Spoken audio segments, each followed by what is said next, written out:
Alô, alô, passageiros do Trem das Lives, muito boa tarde. Domingo, 28 de fevereiro de 2021. Hoje nós vamos receber aqui um jovem autor, né? Um novo autor, Inácio Tuncos. Seu Inácio, depois dos 80 anos, resolveu colocar em livro a saga, né, da sua família. A família do seu Inácio veio da Lituânia e aqui fixaram residência. E hoje o seu Inácio já tem muita história para contar, inclusive histórias bacanas, como da formação da Vila Zelina. Para quem não conhece, a Vila Zelina aqui em São Paulo é o bairro, não é? Essencialmente lituano. Nós estamos esperando aqui a Liberta que vai. Queridos, a vida é uma grande viagem, né? No final das contas, a vida é uma grande viagem e a gente tem aqui que registrar essa grande viagem. Tivemos a viagem que o seu Inácio fez, né, da família do seu Inácio para cá, é um dos temas desse Trem das Lives. Eu vou chamar o seu Inácio, que está aqui com a gente. Deixa eu ver, a Liberta está aqui. Vamos entrar ao vivo. O Tuncos. Aguardar um segundinho. Cadê a Liberta? Está aqui. Oi, Liberta. Chegamos. Chegaram. Chegando. Vou posicionar a câmera agora. Ai, deu um. Desculpa, Fernanda. É que a câmera. Não, sem problema. Ela foi para o outro lado, não tem problema. É, isso aí. Aí. Não, pera que você saiu. Voltar. Pronto. Isso. Chegando. O Inácio está aí.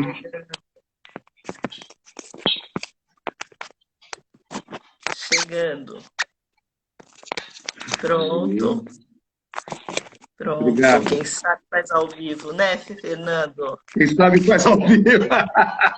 Porque uma das coisas do Trem das Lives é essa. A gente quer acabar com a audiência do Faustão. Já vai. Mas para trás um pouquinho. Oi, pronto. Isso. Pronto. Estamos aqui. Obrigado. Estamos aqui. Boa tarde, seu Inácio. Boa tarde, Fernando. Como está? Tudo bem, querido? Muito obrigado por esse momento. Muito obrigado por o senhor ter aceitado falar conosco. E eu sei que essa semana foi uma semana de preparativos e tal, né? Certo. É o que estava nos objetivos, né? Inácio, conta pra gente um pouquinho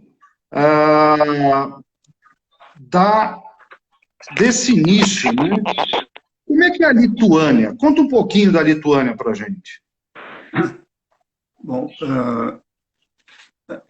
eu, antes de mais nada, eu queria cumprimentar as pessoas que estão assistindo e dizer que eu sou um estreante nessa área não sou apenas um estreante na área literária, com esse livro que eu escrevi, que foi editado, mas sou também estreante nesse tipo de evento, que isso daí nunca me ocorreu. Então, eu peço já que os que estão assistindo que releve eventual falha na minha exposição que eu vou fazer. Agora, como apresentação pessoal que eu poderia iniciar, antes de falar da Lituânia, eu gostaria de identificar melhor sobre a minha família, a minha profissão e os hobbies que eu fez parte fez parte da minha vida. Sobre aqui está havendo um problema de estabilidade aqui. Sobre a minha vida, eu tive uma infância onde eu nasci num local que não era nem zona rural e não era zona urbana. Era um sertão, pode-se dizer, onde não se praticava a atividade rural, porque a atividade rural é quem tem uma ocupação agrícola. Lá era uma atividade extrativa, praticamente, para ajudar São Paulo, que na época precisava de carvão, precisava de lenha, para poder atender nos fogões para fazer a comida do pessoal que vivia na zona na cidade de São Paulo.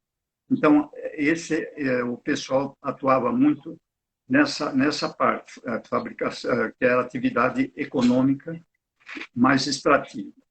E, na minha infância, eu assisti coisas que hoje são curiosidades. Por exemplo, meu avô, que tinha já adquirido uma venda, trabalhava na venda, e eu estava lá com 8 ou 9 anos, e via, era em plena guerra, foi em 1944, que eu via os caminhões circulando uma energia que hoje ninguém conhece, a maior parte das pessoas não conhece, que se chama os caminhões que funcionavam não tinha gasolina por causa da guerra, faltava combustível, e os caminhões precisavam buscar esse material, essa produção lá desse local. E os caminhões utilizavam uma energia chamada gasogênio. Gasogênio, pouca gente sabe o que é isso. E era a forma como os caminhões se alimentavam, com um aparelho que transformava o carvão vegetal em combustível, que fazia funcionar os motores à explosão. Porque não havia nem óleo, diesel, nem a gasolina nesse período. Isso daí, na minha infância, eu assisti várias vezes os caminhões circulando, que ninguém gostava desse combustível, lógico, porque era... Mas, realmente, isso fez parte de umas curiosidades da minha infância, que hoje já já deixa de existir. Mas ela, na infância, era num local de sítio que nós morávamos, só se praticava era a caça de pássaro, essas coisas, e fazer atuar na colheita de fruta, essas coisas. Mas isso faz parte da Que cidade minha que era? Que cidade que era? Era na cidade pertencia ao município de Mogi das Cruzes, mas ficava a 26 quilômetros depois, que era o sítio que foi adquirido pelo meu avô e meu tio, que eram em sociedade. O avô da família Vichinsky e meu tio da família Krasauskas.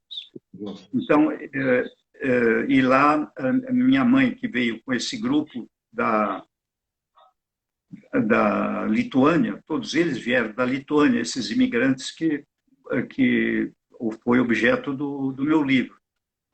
Mas esse pessoal, uma vez que eles chegaram no Brasil e já foram direto para a fazenda do interior de São Paulo. Terminado o contrato, eles ficaram 3 anos sob contrato. terminado o contrato, e numa época boa, porque era uma época de grande venda de café, que era o principal produto de exportação do Brasil. Era uma época que eles passaram os 3 anos nessa situação. Com o crash da Bolsa lá de Nova York, que já foi em 1929. Nessa altura, encerrou o contrato, mas com as economias que eles fizeram na época boa, eles puderam comprar e adquirir esse sítio que eu estou falando, onde eu vivi, onde eu nasci e vivi uma parte da minha infância. Bom, sobre ainda a minha infância, eu quando viemos depois para São Paulo, devido a problemas que aconteceram, que na área que nós morávamos tinha muita insuficiência de assistência. E então houve um problema com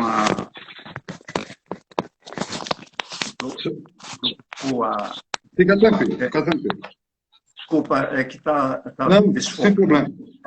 Da estabilidade aqui precisa colocar um piso maior aqui. Então, aí ocorreu 2 falecimentos na minha família, e meu pai decidiu sair da área onde nós morávamos e veio para o Brasil. E aqui, falando ainda da minha pessoa, eu vivia depois a juventude, estudando, tive depois o restante, eu me formei na escola, numa escola de comércio, que foi a primeira escola de comércio do Brasil, que é a escola do Álvares Penteado, que ficava no Largo São Francisco. E essa escola, eu me formei em ciências contábeis e ciências atuariais. Esse foi o meu curso acadêmico que eu pude realizar. Mas sempre me interessei por assuntos ligados à administração, ligado à organização, e que isso daí me deu chance para mim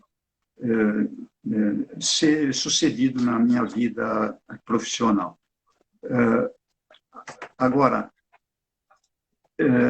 ainda levando em conta um roteiro que a gente estabeleceu, eu podia dizer que, de óbvio, o que aqui em São Paulo a gente fazia muito era jogar futebol, que era no local onde nós morávamos. Tínhamos atrás da minha casa, era um estampado onde a gente vivia, tinha todo um campo lá para fazer as partidas praticamente todo dia, e isso eu gostava e pratiquei bastante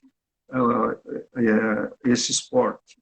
E depois, mais tarde, também me interessei em fazer natação, onde também me desenvolvi bastante os 4 estilos e me sentia muito bem praticando esse outro esporte. Mas isso já vem mais tarde.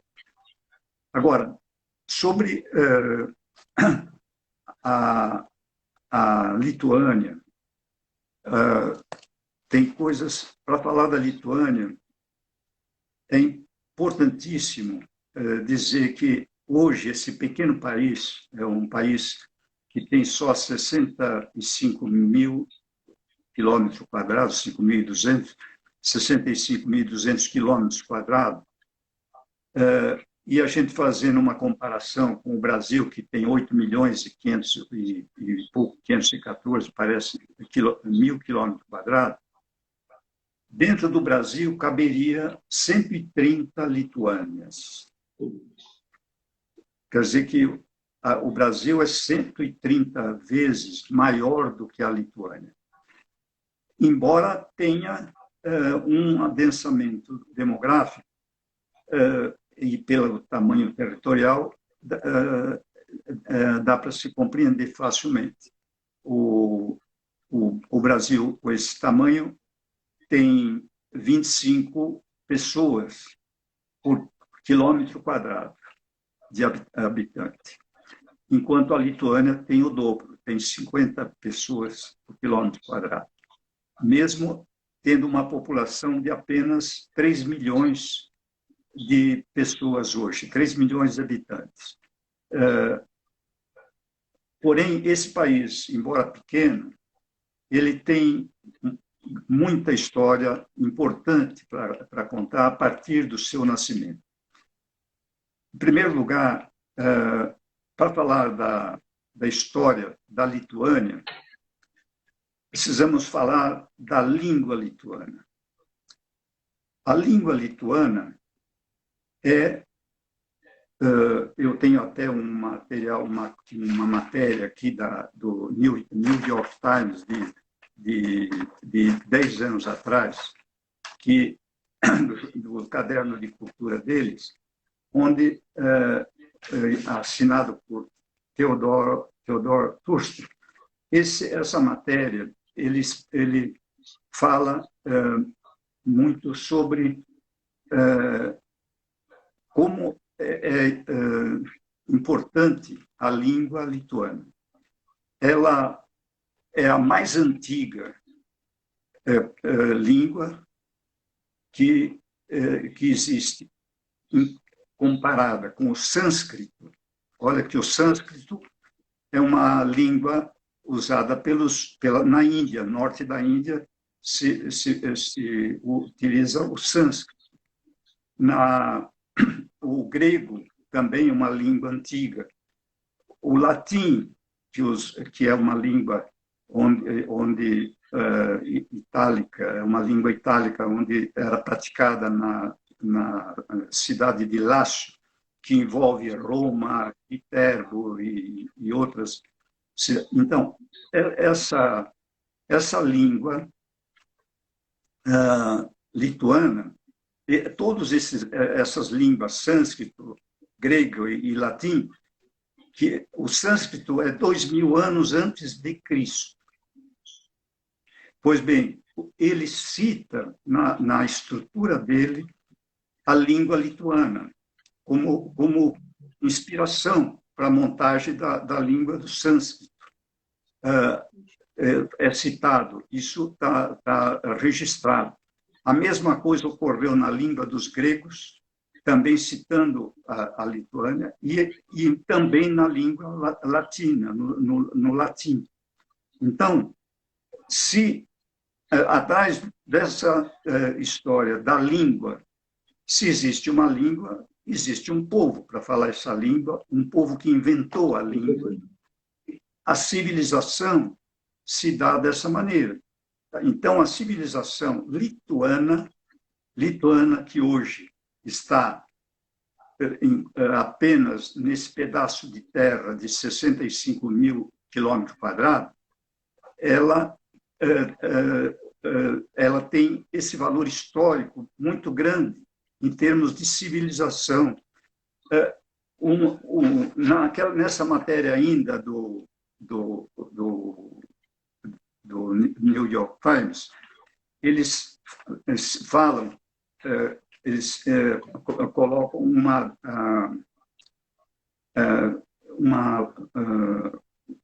uma observação do filósofo, um dos maiores filósofos da época moderna, se não o maior, que é Immanuel Kant. Esse Immanuel Kant, ele nasceu na Prússia lituana, e ele era um profundo conhecedor do idioma lituano, e ele exaltava a língua lituana como sendo... e ele é filólogo, além de filósofo, ele também é filólogo. Ele tinha toda essa autoridade para falar sobre a língua lituana, como tendo a melhor estrutura, a melhor fonologia, a sonoridade maravilhosa. Tudo isso daí faz parte da língua lituana, que é super antiga, como nós acabei de falar, e trazendo essa civilização também antiga atrás.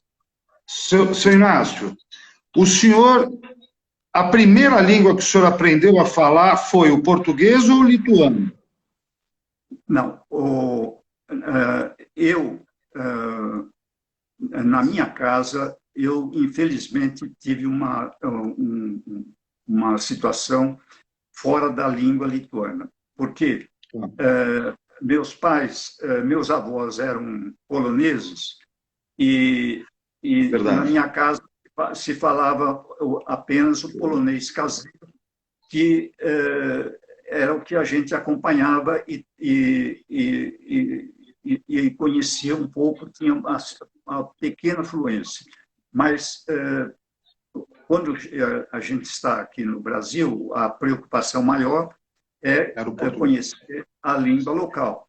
Então, pouco eu desenvolvi essa parte. Agora, a língua lituana me interessou realmente bastante, eu me preocupei por causa do projeto que eu tinha de escrever sobre, de viajar para a Lituânia, e que me foi oferecida. Então, eu em cima disso, eu fiquei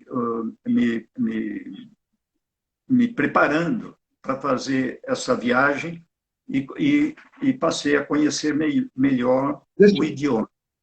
Deixa eu fazer uma pergunta para o senhor, até que o senhor falou do polonês, né? As pessoas, só para entender, durante muito tempo, a Lituânia e Polônia formaram um país só, não é isso? Chegou a acontecer isso, e nesse momento que Lituânia e Polônia chegou ao ponto de de estar o maior país da Europa. O maior país da Europa era a Lituânia. E justamente levando em conta a Polônia, o estádio da Polônia, que se unia à coisa, a parte da Prússia, que é ligado à Alemanha, também fazia parte da Lituânia, e com isso, mais a parte, mais para o outro lado, que também são territórios que pertenciam à Lituânia, e nessa altura ela era o maior país da Europa. Mas foi perdendo a Prússia, passando para o lado da Alemanha, o outro lado foi absorvido pela Rússia, e com isso ela começou a se contrair até o ponto que ficou nessa situação como está hoje, bastante reduzida. Mas o maior problema foi no período que a Lituânia, à medida que ela enfraqueceu, ela acabou sendo absorvida em 1795, 90, pela Rússia, e ficou 123 anos atuando praticamente em regime de servidão. Ela não era independente, ela ficou até num certo regime de escravidão diante do país que assimilou a Lituânia e deixou de ser um país soberano. Foi recuperada essa soberania num momento que vale a pena comentar, porque veio a Primeira Guerra Mundial, 1914, terminou em 1918. E nessa altura, a Alemanha já invadiu, nesse período, esse pedaço do território da Lituânia. A Lituânia não era independente. Para fazer a guerra contra a Rússia. Acontece que houve, nesse confronto, a Lituânia ficou campo de batalha, mas eles, os alemães que estavam dentro da Lituânia, mandaram soldados para a Rússia, mas estavam perdendo e voltavam mutilados, voltavam de uma maneira que não tinha mais, isso tudo Primeira Guerra, não tinham condição, estavam muito enfraquecidos, o lado da Alemanha, que estava vivendo dentro da Lituânia. A Rússia, por sua vez, participando dessa guerra, também estava meio enfraquecida. Então, o povo lituano, percebendo o enfraquecimento das duas partes beligerantes, eles tramaram e trabalharam no sentido de fazer a independência. Foi quando, em 16 de fevereiro de 1918, eles declararam e conseguiram impor a independência, mesmo a contragosto dos alemães, que tiveram que se retirar, mas eles estabeleceram e virou um povo já com o restabelecimento da soberania que eles tinham perdido 123 anos atrás. Eu queria só fazer uma parte para esclarecer. Do final do século XIX para o final do século XX, o mapa da Europa mudou várias vezes. Tanto em função da unificação alemã, depois da Primeira Guerra Mundial, e aí com a questão da União Soviética e com o fim da União Soviética. A questão é que, se o senhor for ver, a Lituânia teve duas independências no mesmo século. Ela teve uma independência no começo do século XX e depois, quando ela volta a ser um país autônomo sem a União Soviética. Talvez isso seja um dos fatos mais raros, seu Inácio, na questão geopolítica. O senhor falou da língua, mas essa característica da Lituânia de ter duas independências no mesmo século é algo notável. Eu queria pedir para o senhor o seguinte: estão pedindo para o senhor falar uma frase em lituano e uma frase em polonês. Não, foi isso mesmo. Ela recuperou, teve a independência, e mesmo com a independência, também aí já começou a ter problemas com a Polônia, que exigiu que Vilnius pertencesse ao território polonês. Mas isso daí era uma outra invasão parcial da Lituânia. Porém, fora isso, ela ficou independente de 1918 até 1940. Porque em 1940 houve a formação da União Soviética para atuar na Segunda Guerra Mundial. A formação da União Soviética contra os nazistas da Segunda Guerra. E com isso, a Lituânia perdeu novamente a sua soberania, porque foi assimilada pela Rússia, foi assimilada mesmo pela Rússia para participar da União Soviética, que estava em guerra.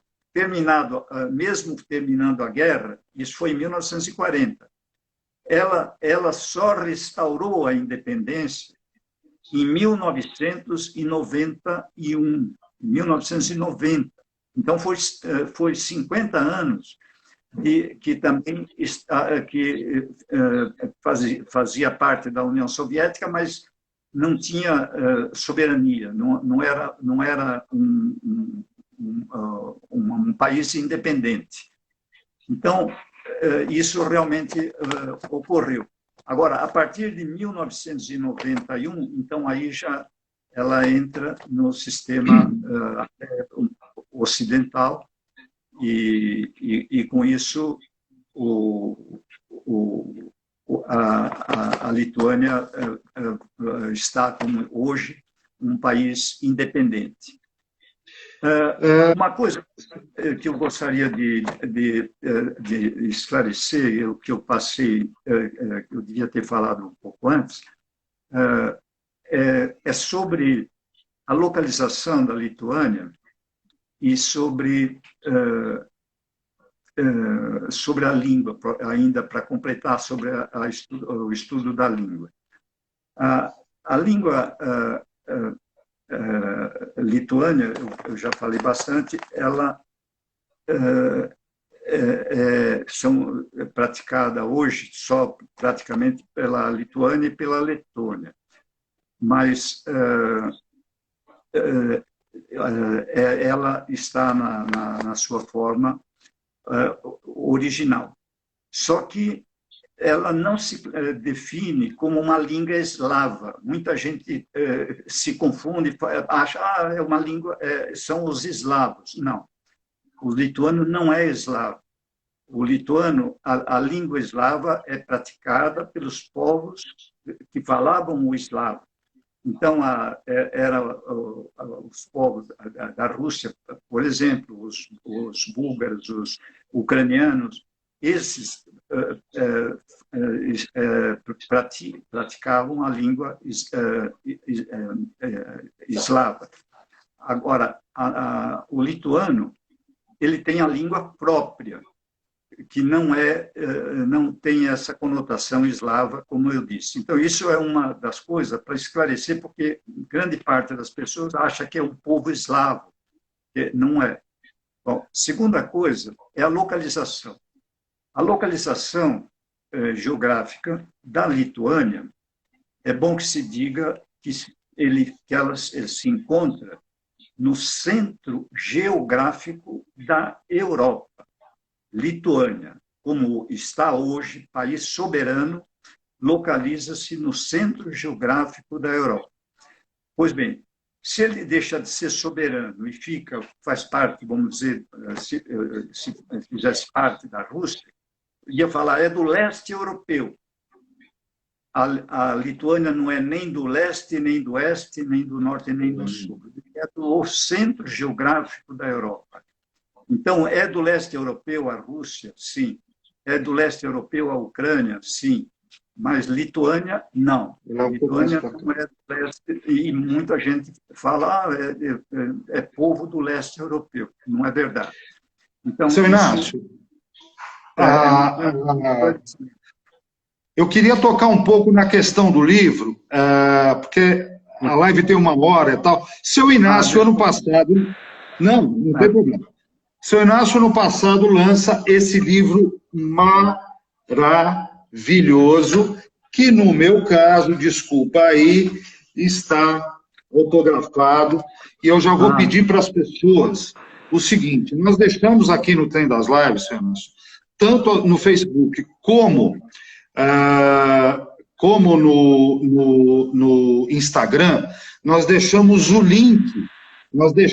link do livro Imigrantes, tema da nossa live de hoje. Né? Seu Inácio, se o senhor puder dar uma resumida, as famílias Vichinsky e Krasalkas vieram para o Brasil, vieram em busca de uma vida melhor. Posteriormente, o seu pai, senhor Pranas, aliás, um nome lindíssimo, muito bonito, ele conheceu a dona Helena, sua mãe, não é isso? Aqui no Brasil, se casaram e Eles foram morar na Vila Zelina. Existia a Vila Zelina? Não existia. A Vila Zelina foi fundada por lituanos, né? Então, isso é importante também conhecer melhor a história da Vila Zelina. Os lituanos, quando chegaram para o Brasil, eles, sabe que eles vieram, inclusive, acompanhados, uma boa parte, tinha um padre que acompanhava a comunidade aqui para dar aconselhamento. E o ponto de encontro, geralmente, desse grupo é sempre nas igrejas. O lituano é da igreja do cristianismo católico romano, e aí eles utilizavam a igreja do Pari para se reunir nesse ponto de encontro. Mas, nesse momento, tinha um padre chamado Benedictas Sugintas, que acompanhava esses lituanos se encontrava com esses lituanos nessa igreja. Um corretor imobiliário da região da Vila Prudente, chamado Monteiro Soares Filho, ele fez um jogo de marketing muito interessante, porque ele entrou em contato com esse padre e ofereceu para ele uma doação de uma área que ele tinha uma gleba grande de terreno na região que hoje é o bairro da Vila Zelina, para construir a igreja, pensando justamente que em volta da igreja ia se reunir esses imigrantes que iriam comprar a casa, os lotes, para poder ficar próximo do ponto de encontro, que era a igreja própria dos lituanos. Então, eles ofereceram para o Benedictas Sugintas 70 mil tijolos, mais o material necessário, para construir a igreja que se chamou São José ele foi para a comunidade católica São José de Vila Zelina, que existia na época. Ele cedeu 70 mil tijolos e mais material para construir a igreja num prazo prefixado. Tinha que terminar a igreja em 1936 ou 36. Tinha que terminar, mas era um prazo meio exíguo. Então, a comunidade, sabendo disso, bom, todos sabiam a finalidade e começaram a comprar lotes ali e trabalhar na construção da casa deles, mas houve muito esforço para a construção dessa igreja ser entregue no prazo que foi contratado. E, a partir dali, esse bairro foi se formando como sendo um bairro lituano. A igreja em si, ela até era lituana também, porque ela tinha relação com a Cúria Metropolitana, etc., mas era independente. Ela tinha, economicamente, ela era independente. Então, a igreja se formou dessa maneira e o bairro foi se formando ao redor e se expandindo também dessa forma, a partir desse ponto. Então, assim é que se deu a evolução desse bairro Vila Zelina, que o nome já era em homenagem à filha esse Monteiro Soares, que a gente chamava Zelina. Então, esse bairro depois foi expandindo para frente. Mais tarde, ainda houve uma nova doação, aí já foi um outro corretor, outro imobiliário aqui, lá num bairro, que, à medida que Vila Zelina se expandiu, se formou mais dois bairros. Um era Vila Lúcia e o outro era Vila Bela. Na Vila Bela, foi oferecido, um outro corretor ofereceu também uma doação para formar escola lituana para os filhos de lituanos e de outras etnias poder utilizar essa escola, onde, inclusive, eu estudei lá também. Então, Seu Inácio, só um detalhe. Essa formação da Vila Zelina, então, contou um pouco com a sorte, né? Quer dizer, havia gente ali, quem tinha os terrenos entendeu que poderia juntar a comunidade, e essa comunidade acabou residindo ali, porque, na verdade, tem uma parte da história que o senhor conta aqui, que é bom que as pessoas saibam. O pai do senhor trabalhou numa adutora. E se São Paulo tem água, uma das razões foi do trabalho do seu pai e dos companheiros dele para formar essa adutora para trazer água para São Paulo. Nós precisamos tomar muito cuidado com a leitura dos imigrantes. Se São Paulo tem hortifruti e granjeiro, é porque os japoneses até hoje fizeram o cinturão verde do qual a gente se alimenta. É porque os lituanos trabalharam, é porque os italianos trabalharam, é porque os alemães trabalharam. Quando a gente fala da imigração, nós estamos falando de uma coisa sagrada para a gente. Exatamente. E é muito bom saber disso através do senhor. Não, sem dúvida. Isso daí é fato. Realmente foi o que aconteceu. Mas esses imigrantes tinham grande interesse de se definir num local, porque a Vila Anastácio, onde meu pai foi morar da primeira vez, também é uma pequena comunidade de lituano que morava lá. Só que, aqui do meu lado. Como eu disse, eles depois, quando apareceu o bairro da Vila Zelina, passou a ser o bairro dos lituanos, de maneira geral, embora fosse atraindo também outras etnias, também da região aí já também do leste europeu. Veio muita gente de outras etnias que também se concentraram, vieram morar na Vila Zelina, os russos mesmo, tem muitos russos que moram na Vila Zelina, embora a igreja deles já seja de outra linha. Ela é igreja cristã também, mas é ortodoxa. E nós, os lituanos, da igreja católica, igreja cristã romana.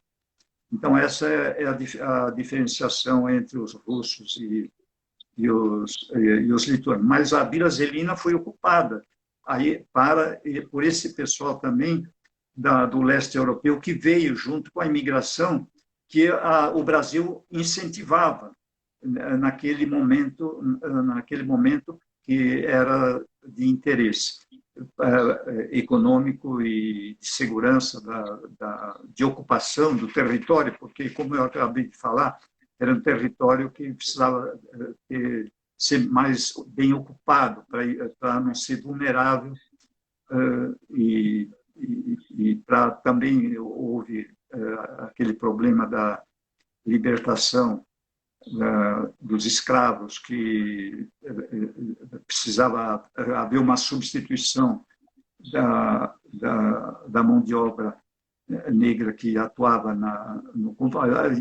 também pelo incremento da cultura. Então, com isso, os lituanos colaboraram.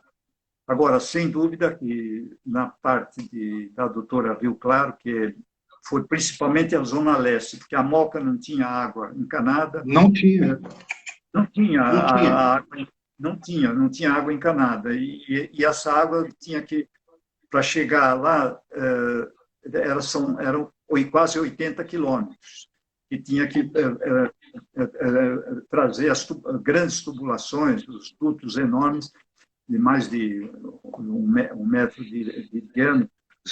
Seu Inácio, desculpa interromper, nós temos só 15 minutos de programa, eu quero só complementar o seguinte.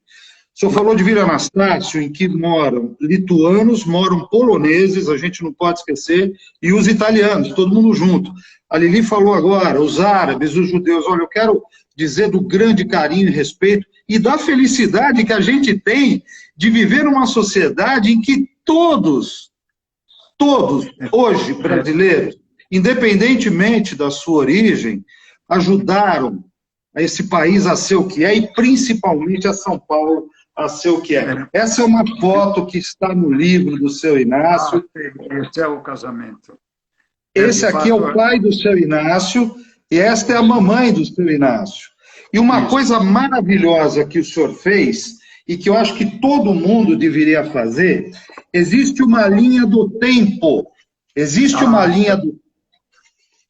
Agora, é isso que eu queria perguntar. O senhor estava em casa, a gasolina da Ferrari está paga, não precisa... O que levou o senhor a escrever? Bom, em primeiro lugar, eu pensei na minha própria família, porque eu achava que havia uma falha, porque membros da família não se conheciam. Pessoas que da segunda, da terceira geração não sabiam que duas pessoas da primeira geração, da primeira geração, que é a minha, existiam, que nem sabiam. Então, isso daí, eu falei, precisa ser deixado resgatado e deixado escrito para isso. Fora disso, é o problema de conhecimento. Isso já não envolve só a minha família, envolve todas as pessoas. Tudo é importante, todas as pessoas se conhecerem. Isso é fundamental, a gente se conhecer. E eu achei que um livro desse gênero poderia estimular o autoconhecimento. Então, isso foi um dos grandes motivos que me fez idealizar esse trabalho. Aí, isso é a evolução das gerações que o senhor está mostrando aqui. É verdade, já tem parte desses imigrantes, desses 6 imigrantes. A família é muito grande, seu Inácio. É muito grande a família. Olha, como eu estou tratando dos imigrantes que vieram há muito tempo, é evidente que já faleceram muitas pessoas. Hoje estamos cuidando dos remanescentes. Eu tenho, que sou da primeira geração, eu tenho, além dos meus irmãos que estão vivos, eu tenho uma prima só que é ligado, uma prima e um primo que é ligado à primeira geração também. O restante já houve muito falecimento. Os imigrantes, é lógico, já faleceram, mas muitos membros da primeira geração e até de gerações posteriores também já houve perdas. Mas isso realmente é uma coisa que faz parte da vida. Então, em termos de tamanho da família, da família Tuncos, nós somos 5 que estão vivos, 5 pessoas. Partindo de mim, que eu sou o primogênito, mas eu tenho mais 4 irmãos, tenho 3 irmãos e uma irmã que são vivos, da parte dos Tuncos. Da parte dos Krasauskas, que também tem o meu sangue, porque vem da parte do meu avô, tem apenas 2 pessoas que estão na primeira geração, e eles eram mais, eles eram um grupo de 5 pessoas, mas já faleceram. Então, 5 ou 6 pessoas, e faleceram, e aí só tem 2 pessoas. Mas já não podia ser diferente, já são idosos. Então, a família é essa. Mas a história está revelada, retratada nesse livro que foi colocado.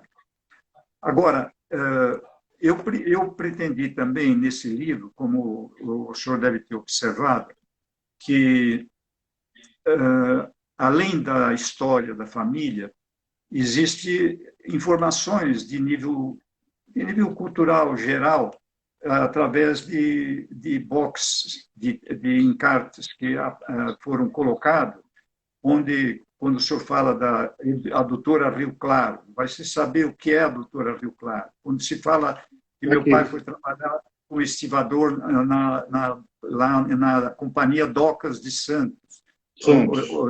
Uma importante, tinha 15 mil pessoas que trabalhavam lá na Companhia Docas de Santos naquela época.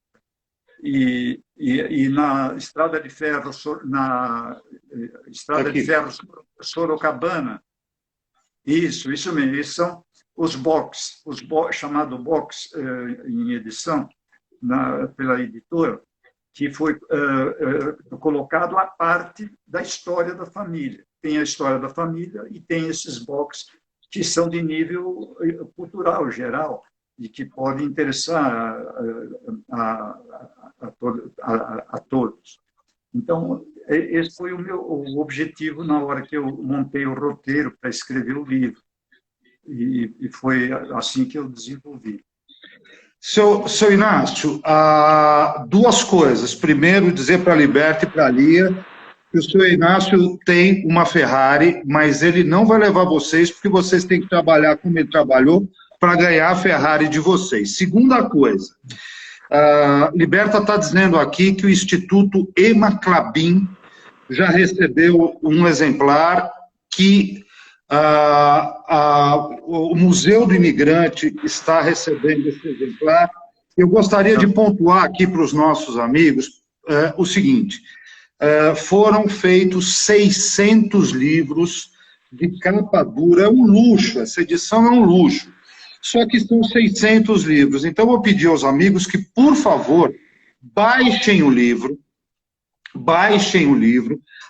Nós demos o link aqui no Trem das Lives. Por favor, baixem o livro e comecem a ler hoje. Eu só vou dizer uma coisa.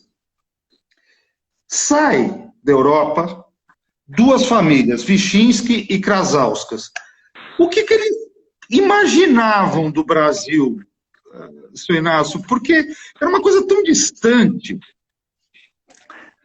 O que eles imaginavam naquela época era, primeiro, a necessidade de sair, porque o quadro econômico estava muito crítico, e eles tinham notícias do chamado Novo Mundo, que era a América do Norte, que eles chamavam Norte América, era a América do Norte e a América do Sul.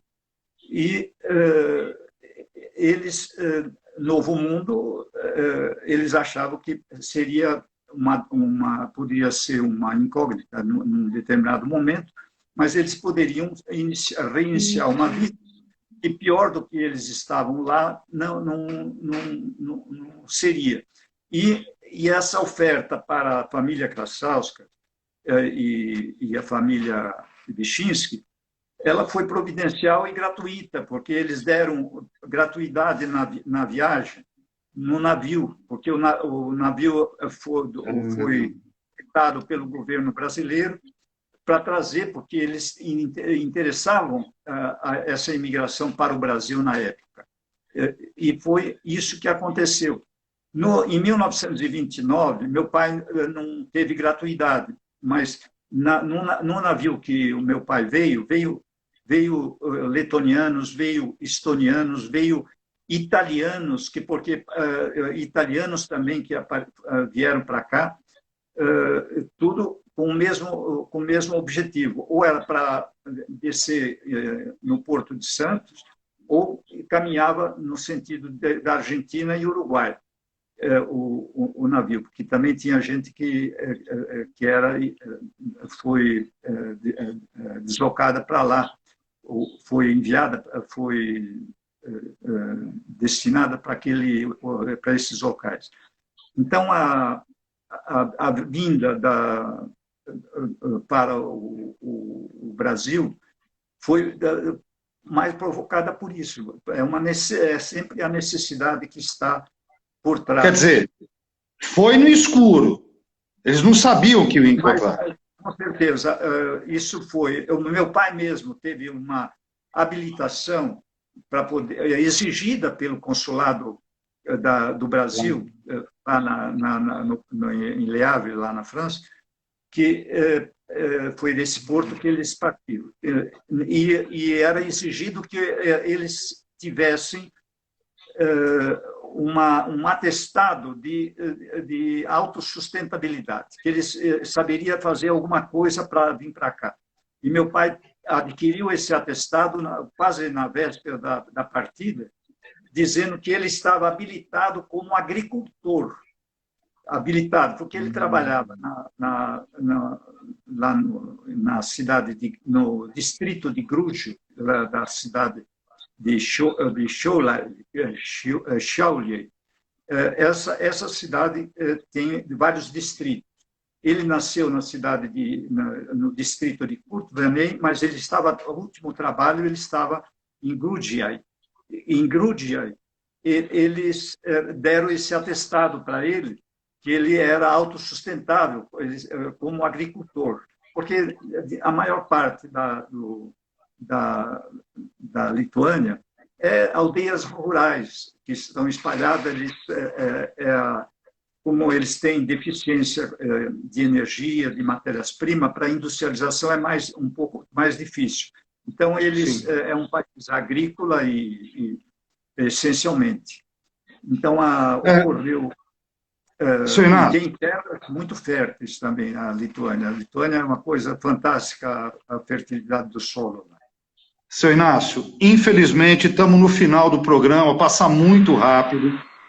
Eu queria só complementar o seguinte: Lituânia é o 34º país do mundo em IDH, Índice de Desenvolvimento Humano, o que significa um nível de vida fantástico.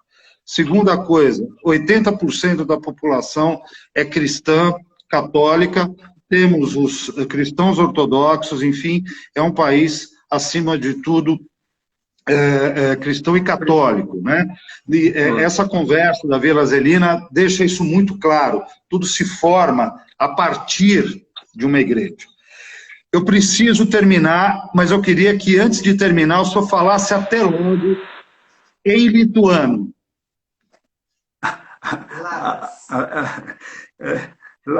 Bom, para cumprimentar, labas,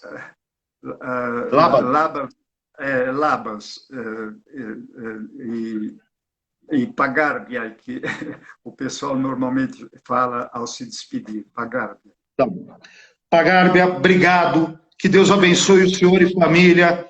E olha, eu estou muito emocionado por receber este jovem autor e cobrar uma coisa do senhor. Nós já estamos esperando o segundo livro.